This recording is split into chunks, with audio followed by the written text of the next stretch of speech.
عقیدت و محبت کرو. جو امام احمد رضا کا چاہنے والا ہوگا وہ سارے ولیوں کا چاہنے والا ہوگا. امام احمد رضا سے عقیدت رکھنے والا کبھی کسی ولی کی بارگاہ کا گستاخ ہو ہی نہیں سکتا، کیونکہ امام احمد رضا نے پوری زندگی بزرگوں کی عظمت کو ہمارے دلوں میں پیدا کرنے کا کام کیا. اور امام احمد رضا کے وارث، امام احمد رضا کے علوم کے جانشین، حضور مفتی اعظم ہند کے تقویٰ کے جانشین حضور تاج الشریعہ علیہ رحمت و رضوان گزرے. حضور تاج الشریعہ علیہ رحمت و رضوان کی فقاہت اور آپ کی کرامت اور آپ کی برکتوں کا کیا عالم ہے. ایسی ایسی کرامتیں حضور تاج الشریعہ کی ذات سے ظاہر ہوئی ہیں کہ اگر آپ ان کرامتوں کو سنیں گے تو آپ کا ایمان بھی تازہ ہو جائے گا اور آپ کا مسلک بھی مضبوط ہو جائے گا. کیا تقریر ختم کر دیا ہے؟ تقریر کر رہے ہیں کہ بند کر دیا؟ تاج الشریعہ کی دو کرامت سے سن لیجیے. یوں تو تاج الشریعہ سے میرا رابطہ بہت گہرا تھا. لوگ حضرت کے چہرے کو دیکھنے کے لیے ترستے تھے اور اس فقیر کو حضور تاج الشریعہ کی بارگاہ میں اتنا قرب حاصل تھا کہ ہر ہفتے میں 2-4 مرتبہ حضرت سے ٹیلی فون پر بات ہوتی تھی. بے شمار مرتبہ حضرت نے مجھ کو ٹیلی فون کیا اور اپنی دعاؤں سے نوازتے رہے، اپنے قریب رکھا. جو حضرت علمی کام کرتے تھے اس میں بھی مشورہ فرماتے تھے. یہ حضرت نے اس ناچیز پر کرم فرمایا اور حضرت سے پوچھا گیا کہ جب آپ نہ رہیں اور ہم کو مسائل شرعیہ جاننا ہو تو ہم کن سے جانیں؟ تو حضور تاج الشریعہ علیہ رحمت و رضوان نے ہندوستان کے 4 عالموں کا نام لیا تھا، اس میں تیسرے نمبر پر میرا نام تھا. بے شمار مواقع پر حضور تاج الشریعہ نے میرا نام لے کر دعائیں کی ہیں.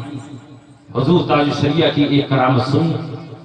کشف کی طاقت اخیر زمانے میں اتنی بڑھ گئی تھی کہ حضور تاج الشریعہ کی بارگاہ میں بیٹھنے والے جو دل میں سوچتے تھے اس کو حضور تاج الشریعہ ظاہر فرما دیتے. ایک دن حضور تاج الشریعہ علیہ رحمت و رضوان درگاہ اعلیٰ حضرت میں فاتحہ پڑھنے جا رہے ہیں اور عصر کی نماز کے بعد حضور تاج الشریعہ علیہ رحمت و رضوان درگاہ اعلیٰ حضرت میں پہنچ رہے ہیں اور جس گلی سے آپ جاتے تھے دیوانوں کا ہجوم اکٹھا ہو جاتا تھا. 2 خادم آپ کے دائیں اور بائیں حضور تاج الشریعہ کو لیے ہوئے درگاہ اعلیٰ حضرت میں پہنچ رہے ہیں. حضور تاج الشریعہ علیہ رحمت و رضوان سے راستے میں ملنے والے کئی لوگ ہیں اور جو بھی آتا حضرت کو نذرانہ پیش کرتا. حضرت کے ایک طرف ایک خادم تھے اور دوسری طرف حضرت ہی کے خاندان کے بچے تھے جن کو حضرت پیار سے نمونہ کہتے تھے. تو نمونہ دوسری طرف سے حضرت کو پکڑے ہوئے. حضرت جا رہے ہیں خانقاہ میں، اعلیٰ حضرت کے مزار پر جا رہے ہیں فاتحہ پڑھنے. راستے میں لوگ مل رہے ہیں، مصافحہ کر رہے ہیں، پیسہ دے رہے ہیں. حضرت وہ سارا پیسہ نمونہ کو دیتا ہے اور نمونہ اپنی جیب میں ڈال دے رہا ہے. جاتے جاتے بہت سارے لوگوں نے پیسہ دیا. پھر فاتحہ پڑھ کر حضرت واپس آ رہے تھے.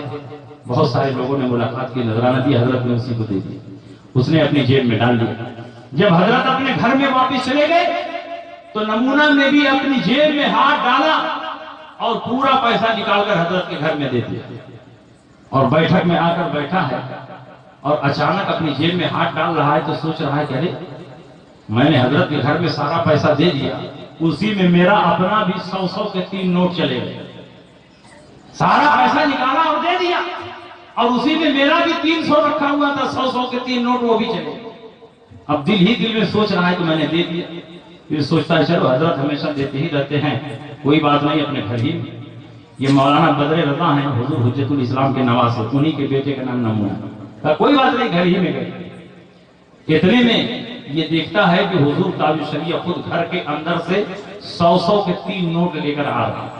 اس نے کسی کو بتایا نہیں، صرف دل میں سوچا اور ادھر حضور تاج الشریعہ 3 نوٹ لے کر آ رہے ہیں. فرما رہے نمونہ یہی تو تمہارے 3 نوٹ ہیں جو یہاں چلے آئے تھے، تم فکر نہ کرو، اپنا نوٹ اپنے پاس رکھو. خدا کی قسم نمونہ کہتا ہے کہ میں نے کسی کو بھی اس کا تذکرہ نہیں کیا، بتایا نہیں، لیکن حضور تاج الشریعہ کی کشف کی قوت اتنی بڑی ہوئی ہے کہ جو کچھ میں سوچ رہا تھا اس کو حضور تاج الشریعہ نے جانا. ایسے پیر کا ہاتھ آپ کے ہاتھوں میں. حضور محدث کبیر اس کرامت کو بیان کرنے والے ہیں. سنیے آخری کرامت. ایک مرتبہ حضور تاج الشریعہ افریقی ممالک کے دورے پر گئے اور حضور تاج الشریعہ کو ملاوی سے زمبابوے جانا تھا. ملاوی بھی افریقہ کی ایک چھوٹی کنٹری اور زمبابوے بھی. تو حضور تاج الشریعہ کو ملاوی سے زمبابوے جانا، محدث کبیر بھی ساتھ میں اور بھی کئی لوگ ساتھ میں. تو جب حضور تاج الشریعہ ایئرپورٹ پر پہنچے تو تاخیر سے پہنچے، نکلنے میں دیر ہو گئی. ایئرپورٹ پہنچے تو فلائٹ رن وے پر دوڑنے لگے. فلائٹ کا گیٹ بند ہو گیا، دروازہ کلوز ہو گیا اور فلائٹ رن وے پر چل رہی تھی اڑنے کے لیے. جب حضور تاج الشریعہ پہنچے اور اپنا ٹکٹ وغیرہ دکھایا، بورڈنگ کارڈ پہلے سے نکال کر رکھا تھا، وہ دکھایا کہ فلائٹ تو جا چکی، رن وے پر پہنچ گئی. اور جب فلائٹ کا گیٹ بند ہو جائے تو پھر وقت کا پرائم منسٹر بھی ہو تو اس کے لیے فلائٹ کا گیٹ نہیں کھلتا ہے. اس لیے اب فلائٹ جا چکی ہے اور دوسری کوئی فلائٹ ہے بھی نہیں کہ آپ لوگ آج ہی کے دن ملاوی سے زمبابوے پہنچ جائیں. اب حضرت کے ساتھ میں جو لوگ تھے بہت سخت پریشان ہوئے کہ وہاں جلسے والوں کا کیا حال ہوگا. جلسے والے تو بیچارے بے موت مر جائیں گے، اتنا انتظام کیا. حضور محدث کبیر خادم کو ڈانٹ رہے کہ تم لوگ حضرت کو لے کر نکلنے میں دیر کر دیتے ہو، اسی لیے یہ سب دشواری پیدا ہوتی ہے. اگر ٹائم سے حضرت کو لے کر ایئرپورٹ پہنچو تو یہ دشواری نہیں ہوگی. بتاؤ کیسے جاؤ گے وہاں پر؟ حضور تاج الشریعہ نے فرمایا گھبرانے کی بات نہیں ہے، آپ اس کو مت ڈانٹیے، اس کی غلطی نہیں، غلطی ہم ہی لوگوں کی ہے، ٹائم سے نہیں نکلتے. اور اس کے بعد حضور محدث کبیر فرماتے ہیں حضور تاج الشریعہ نے ہاتھ پہ کچھ پڑا، کہا گھبرائیے نہیں. حضور تاج الشریعہ نے چند منٹ ہاتھ پر کچھ پڑھا اور اس کے بعد حضور محدث کبیر کا بیان ہے کہ وہ جہاز جو رن وے پر بھاگ رہا تھا، اڑنے کے لیے تیار تھا، وہ جہاز اچانک رک گیا اور پیچھے مڑتے ہوئے پھر وہیں پر آ کر بورڈنگ کارڈ کے گیٹ پہ لگ گیا. اور وہاں سے بھاگتی ہوئی ایئرپورٹ آئی کہ مسٹر اختر رضا صاحب کہاں ہیں؟ ان کا فلائٹ انتظار کر رہی ہے، فلائٹ رن وے سے آ کر کے بورڈنگ گیٹ پہ لگی ہوئی ہے، آپ جلدی سے فلائٹ میں بیٹھے تاکہ فلائٹ اڑ سکے.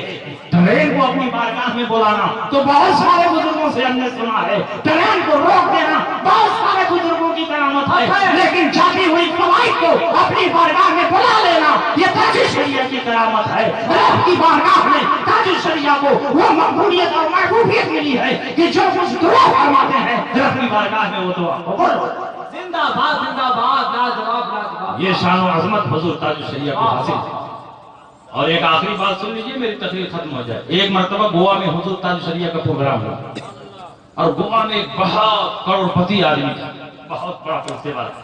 اس نے بہت عالیشان بنگلہ بنایا، لیکن جب بنگلہ بن کے تیار ہو گیا اپنے بچوں کو لے کر گیا تو نہایت خطرناک آواز بنگلے میں آنے لگی.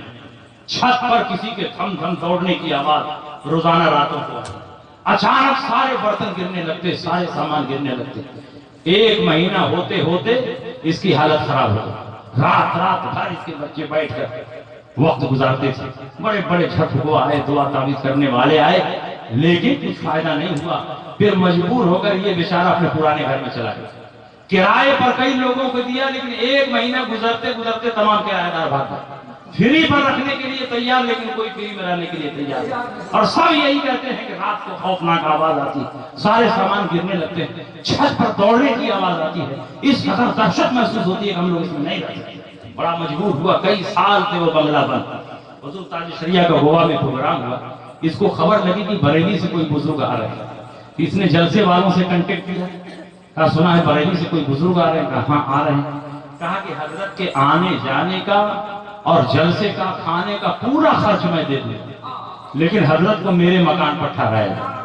تو اب جلسے والوں کو کیا چاہیے؟ اندھے کو دو آنکھیں، ان کی تو مرادی پوری ہو گئی. فلائٹ کا خرچ دے دو، اسٹیج کا خرچ دے دو، کھانے کا خرچ دے دو، پنڈال کا خرچ، سارا خرچ دے دیا، لیکن حضرت آئے تو میرے مکان پر ٹھہر. جلسے والوں نے کہا ٹھیک، مکان عالیشان ہے، حضرت یہیں رہیں. حضرت ایئرپورٹ پر اترے اور سیدھے اس کے مکان پر پہنچے. عشاء کا وقت ہو چکا تھا. حضرت نے وضو فرمایا اور اس مکان میں عشاء کی نماز پڑھی.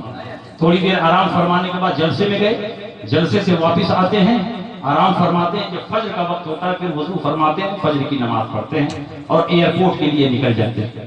اس نے حضرت کو کوئی بتایا نہیں کہ میرے مکان میں آج سے بھی خلل ہے، اور نہ ہی حضرت کو کسی اور نے بتایا. یہ صرف اور صرف حضور تاج الشریعہ کے قدموں کی برکت ہے کہ اس کے مکان میں حضرت نے ایک رات قیام فرما لیا اور 2 وقت کی نماز پڑھ لی، تو اللہ تعالیٰ نے ان کے قیام کی برکت سے تمام بلاؤں کو ہمیشہ کے لیے رخصت کر دیا۔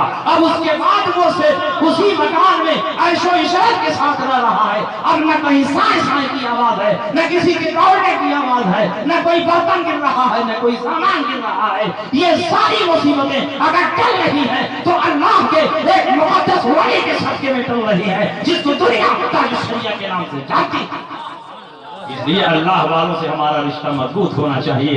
لحد میں عشق رخ شاہ کا داغ لے کے چلے، اندھیری رات سنی تھی چراغ لے کے چلے، تیرے غلاموں کا نقش قدم ہے راہ خدا، وہ کیا بھاگ سکے جو یہ سراغ لے کے چلے۔ وآخر دعوانا ان الحمدللہ رب العالمین وما علینا الا البلاغ۔ السلام علیکم۔ لاجواب گفتگو اعلیٰ حضرت کی طرح کسی کی شان تھوڑی ہے۔ فتاوی رضویہ لکھنا اتنا آسان تھوڑی ہے۔ رضا وہ مفتی اعظم کے جانشین ہے، وہ تاج الشریعہ کا لقب پانا اتنا آسان تھوڑی ہے۔ تاج الشریعہ سے جسے انکار ہے، عظمت تاج الشریعہ سے جسے انکار ہے، کل بھی وہ بیمار تھا آج بھی بیمار ہے۔ دشمنان احمد رضا کے واسطے حضرت اختر رضا کا نام ہی تلوار ہے۔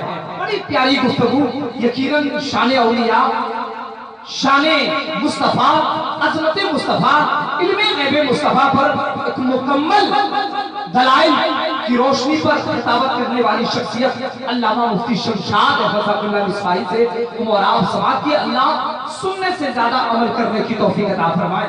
بس حضور حبیب ملت کی آمد ہو رہی ہے۔ میں چاہوں گا ہمارے شہنواز، چلیے کوئی بات نہیں، بالکل دیں گے، ہم دونوں کو دیں گے۔ اس کے بعد صلاۃ والسلام، حضرت کی پیاری گفتگو ہو گئی ہے ماشاءاللہ۔ یہ قائمہ دوستیہ کمیٹی والوں نے شاندار جلسے کا اہتمام کیا۔ بس ان کمیٹی والوں پر 4 مصرے الیاس بھائی ان کی طرف سے دے دو، اتنی محنت کیے ہیں۔ یقیناً دوستوں اور بزرگوں، آپ کا چہرہ دیکھنے کے بعد مجھے بڑا اچھا لگتا ہے۔ سوچ بھی عشق پر مشتمل چاہیے۔